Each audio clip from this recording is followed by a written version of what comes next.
આઈઆઈટીવી આપણા ત્યાં ઓર્થોપેડિકમાં દર્દીઓને ઓપરેશન માટે વપરાશમાં આવે છે. ખાસ કરીને જ્યારે એવા દર્દીઓમાં જ્યાં વ્યવસ્થિત રીતે નેલિંગ ફિક્સિંગ એવું કરવાનું હોય ત્યારે એકદમ અલાઇનમેન્ટ સારી મળે તો તાત્કાલિક જોઈ શકાય, જેના લીધે ઓપરેશન સરસ થાય છે.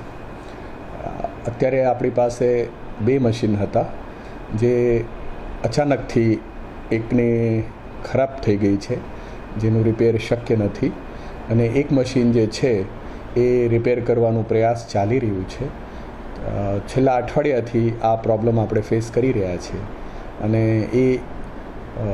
એના માટેના સાધનો મુંબઈથી મંગાવવામાં આવ્યા છે, જે આજે ચેક કરવામાં આવશે અથવા આવતીકાલે સુધીમાં થઈ જવું જોઈએ, અને જેનાથી દર્દીઓની તકલીફ ઓછી થઈ શકે એમ છે.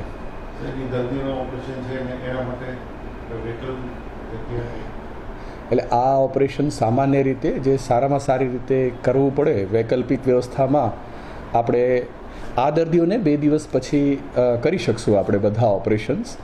અત્યારે જેને બહુ જ જરૂર હોય એટલે એના માટે આપણે રૂટીન ઓપરેશન્સ પણ થઈ શકે એમ છે, અને ઓર્થોપેડિક ડૉક્ટર્સ જે છે એ આ નિર્ણય લેતા હોય સામાન્ય રીતે.